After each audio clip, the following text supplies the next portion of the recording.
Hi guys, I'm Rony, and today we will learn Vinyasa. Well, Vinyasa is a yoga style. It is also a transition. Not sure what that means? Let's find out together.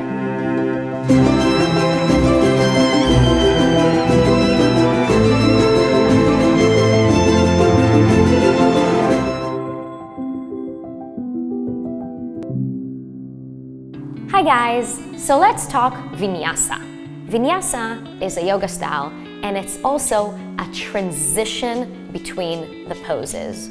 We're gonna break down the poses and we'll make sure that we create to ourselves the right type of variation that we need in order to move through that flow in a way that's beneficial and healthy for ourselves. And I want to invite you to think about that, because in our lives, so often we just get in the flow of things and we just move in whatever way that we're expected to move without taking a moment to take care of ourselves and asking ourselves, how do I feel? Does this feel good? Does this feel healthy? So today, as we're gonna break down the Vinyasa, we're gonna try and use that as a metaphor to then later in our lives notice in other flows in our lives, where are we not taking care of ourselves and just going with the flow rather than being more precise, more accurate about what it is that we need in order to feel part of the flow instead of going with the flow. So let's start. We're gonna start from an upper push-up plank. An upper push-up plank, if you ever try to do a push-up, you kind of know where it is, but I want to break it down so we'll make sure that we have the right alignment in our upper push-up plank. I'm going to start with my knees down, and then I'm going to show you some other variations. So I'm placing my palms towards the front of the mat, and I'm sending my knees back behind on the mat.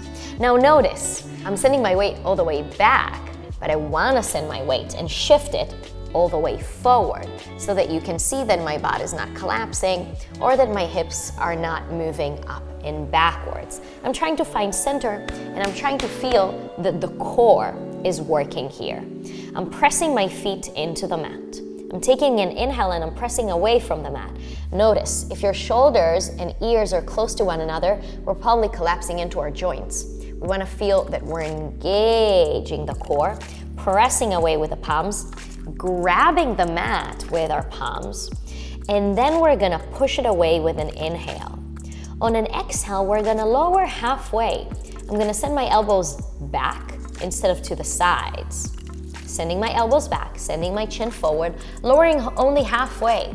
So a lot of times when we start to move through that flow, we kind of drop all the way down because it feels like a lot, but I want you to pause halfway through.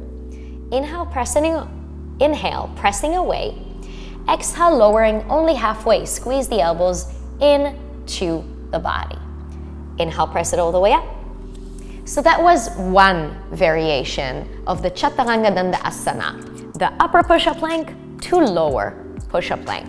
I'm gonna show you another one with the knees up. If this is one of the first times you ever did a flow, it's probably best to keep your knees on the mat for a while. But if you feel fairly comfortable here, you can definitely experiment and feel what's happening in the body when the knees are all the way up. Let's give it a try, and I'll try to do it a little bit faster because it's a little harder to stay inside the pose when the knees are all the way up. I'm tucking my toes in, and I'm gonna lift my knees off the mat, sending the crown of the head forward, sending the heels back. Notice hips are not moving up, and we're also not collapsing down. We're keeping ourselves at center, pressing away with the palms. Keep on feeling that heels reaching back and crown of the head is reaching forward, so you find this length in the body instead of moving inwards. Inhale, press it away. Exhale, bend your elbows back, send your chin forward, lower only halfway. Squeeze the elbows into the body, keep the hips lifted. Inhale. And on an exhale, we're moving all the way up. Upper facing dog. Let's talk about upper facing dog versus cobra for a moment. So in order to find it, we're actually gonna start from cobra. And in order to find cobra, we're gonna start with our bellies on the mat. So lay on your mat and bring your palms underneath your shoulders. Bring your feet together to touch so you feel like you have a tail. Now think about pressing the palms into the mat, lifting your chest forward, and then pressing through the palms as if you're trying to push the mat forward, and that's gonna lift you further up. You wanna roll the shoulders back so the shoulders are not all the way up to the ears, but rather there's a lot of room, a lot of space between my shoulders and my ears. We're trying to have our feet as close as possible to one another, and think about pressing your pelvic bone to the mat, engaging the glutes. Roll the shoulders back and gaze up without dropping the head back, letting go of any forehead tension. If this is too much, keep your elbows bent and close to the body. Inhale. Exhale, look in front, press away, and let's lift ourselves all the way back, all the way up and back. Send yourself for a moment back into your child's pose, just to ease any tension in the lower back. Allow yourself to sway a little bit. And let's come all the way up. So if you felt a lot of weight in your lower back, it means that we have collapsed down. As you're gonna push with the palms more into the mat and pushing with your feet into the mat, pushing your pelvic bone down, the whole body will start to open up instead of us just collapsing into lower back flexibility. Most of us are fairly flexible in our lower back, so it's kind of our go-to, and I want you to try and stay away from the go-to and go into this idea of engaging the whole body, opening the heart forward and gazing up. Another variation is the upper facing dog. Let's see the difference. So in order to come into my upper facing dog, Adho Mukha Svanasana, just like the cobra, but this time I'm pressing the fronts of my feet to the mat and I'm lifting my hips all the way up. If this is one of the first times you're trying it, it might feel like a lot on your lower back. If that's the case with you, drop your knees down. You want to feel that the press through the palms allows you to lift up, and you keep on squeezing your glutes, opening your chest towards the front, sending your heart all the way forward, gaze up without dropping the head back. Inhale. Exhale, look in front. I'm gonna tuck my toes in and send myself all the way to downer facing dog, Adho Mukha Svanasana. I want you to notice when you're sending yourself back, a lot of times people are bringing their feet a little bit closer or their palms a little bit closer. I want you to keep yourself in the same position from upper facing dog or cobra, just tucking the toes in and sending yourself back to downer facing dog without changing the position of either your feet or your hands.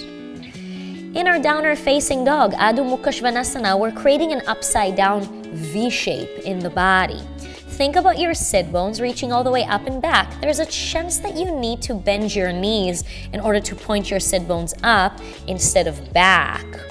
Think about dropping the shoulders down. Think about shoulder blades dropping down the back, and your head moves down. It's as heavy as possible. Maybe shake it no, so that you feel there's no tension in your lower back. If possible, heels are dropping down towards the mat. They don't need to touch the mat, but you want to have that intention in the body of moving down, grounding the heels down to the mat. We think about our armpits rotating one towards the other to then drop ourselves further deeper in. If you're fairly comfortable here, try to think about sending your gaze, your drishti, towards your navel. If it's too much, look at your toes. Downer facing dog, pressing through the palms. And I want you to really feel that you're not only using the palm, but rather you're using your fingertips to press and push against the mat. That's what's going to allow us to find more length in the body instead of feeling that tightness, that push, that heaviness in the body. So we're trying to find more and more length and space in the body as we move through the flow. So after breaking down the different poses, we'll now try to notice the energy it creates as a transition, as a flow. I want you to think about your Vinyasa as your refresh button. Same body, same day, same moment, different energy in the body. The Vinyasa allows you to let go, to ease and create a new moment within the body. We transition, we use the Vinyasa between one sequence to the other in our flows, from right side to left side, or from standing up to dropping down. So basically, Vinyasa is an opportunity for ourselves to say, I am starting a new moment, I am refreshing, I'm starting all over again, I'm cleaning everything up. And basically, that's the whole idea of yoga. We want to make sure that when we come into our yoga, we can clean and open and heal. And in order to do so, we need to know that we're entitled to create new moments all the time. So whatever just happened on the right side, Vinyasa, refresh. Your left side might feel different. Whatever just happened in your standing series, Vinyasa, refresh. Something else will come as you're lowering down into your seating series. I think that it's really humbling to understand that there are so many different energies that are contained within the body and many different opportunities. And when we move through Vinyasa, we basically signal to ourselves that a new opportunity is starting to show up. So let's try to move through the flow and see what type of energy it brings into the body. So we're going to start this time from a downer facing dog. I'm bringing my palms all the way in front, tucking the toes under, sending the sit bones all the way up. Drop the head heavy down. Maybe press your heels to the mat. Maybe keep your knees bent and keep your heels high.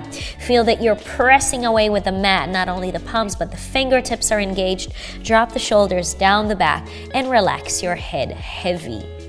Let's start by exhaling all the air out. Deep inhale in. Let it go through the mouth. Inhale, look in front and shift the weight forward into your upper push-up plank. Shoulders, elbows, wrists stacked in one line. Grab the mat with both of your hands so it's not a collapsing down type of moment, but rather a pressing away. Heels reaching back, crown of the head is reaching forward. If this is too much, drop your knees to the mat. If it's okay, keep your knees lifted. Inhale, press it away. Exhale, look down and in front, send the elbows back, send the chin forward, lower halfway. If it's too much, drop your knees down. If not, keep it up. Inhale, shine your heart forward, roll the shoulders back, gaze all the way up. Knees are down, pressing through the fronts of the feet, squeezing the glutes, or hips are high. Keep on pressing through the fronts of the feet. Gaze up without engaging the forehead too much. And exhale, look in front, press through the palms, send the sit bones up. And bring yourself back to your downer facing dog. Let's try that one more time. Inhale, look in front. Exhale, shift the weight forward. Inhale, press it away. Exhale, lower halfway down to the mat.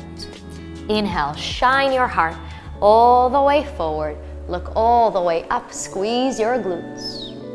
And exhale, send it all the way back into your downer facing dog. Exhale out. Deep inhale in. And let it go through the mouth. Drop down to your knees for a moment. Sometimes we're not going to come into our flow from a very quote-unquote basic downer facing dog. And that's part of the fun of it. At some point when we're comfortable enough, it feels like a dance. It feels like your body is just moving in a way that's familiar and comfortable, and yet it allows you to find something completely new in the body. So I want us to try and find one of these transitions, which is one of my favorite transitions, and it's from the Warrior 2. So let's come up, and if you've gotten a chance to see our Warriors class, and even if not, that's okay. I'm just gonna go over everything that you need to know, and then we're gonna see how it feels like to move through the Vinyasa. So I'm gonna send my left leg forward, my right leg back in a 45-degree angle, sending the arms in both different directions, opening the chest towards the right side of your space. Gaze past the left fingers. Inhale. And on an exhale, I'm gonna cartwheel the hands. Bring the foot all the way back to meet the right. Find your upper push-up plank. Inhale. Exhale, lower down. This time, let's try to drop down with the knees. Lower halfway. Inhale, shine your heart. Roll the shoulders, gaze up, squeeze your glutes. Exhale, look in front. Tuck the toes in, bring yourself back to your knees, and all the way up. Downer facing dog. Let's try and take it on the other side too. Send the right leg all the way in front of you. Let's find our Warrior Two on our right side. Sending the arms in both different directions, softening the shoulders all the way down. Think about tucking your tailbone down and under, pressing through the heels. Inhale. Exhale, cartwheel the hands down. Right arm, then the left.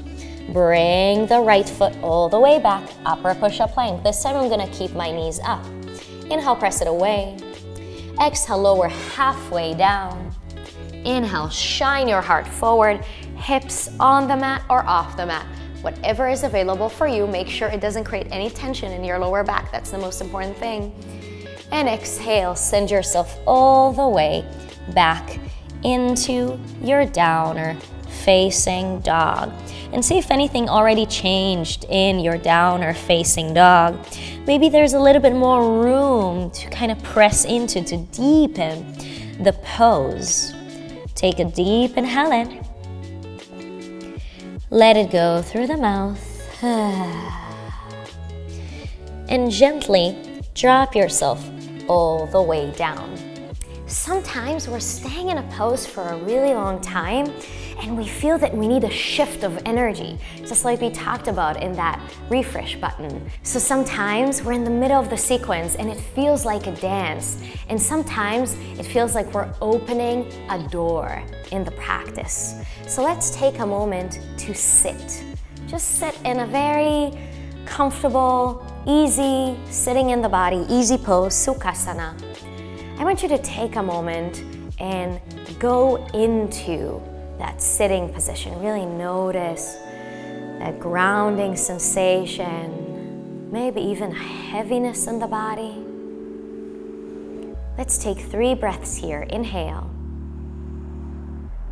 Exhale 1. Inhale. Exhale 2. Inhale. Exhale 3. Take a deep inhale in. Let it go through the mouth. Open your eyes. Let's find the Vinyasa right away. Let's see what that does in the body. Palms in front. Send your legs all the way back. Upper push-up plank. Inhale, press away. Exhale, lower down. Knees down or up, whatever is available. Inhale, shine your heart. Roll the shoulders. Open your heart. Might feel completely different this time. And exhale, tuck the toes under, sit bones up high, downer, facing dog. Exhale the air out. Deep inhale in. And let it go through the mouth. Drop the knees all the way down. When we practice Vinyasa, we practice transitions. When we practice transitions, we practice the permission we give ourselves to shift and change and just clean and shake everything out and start to find a new moment inside. I'm hoping that was helpful. And even if not in the practice, if you feel like you need to take a Vinyasa, take a Vinyasa. It might create something new in your body. I highly recommend. Namaste.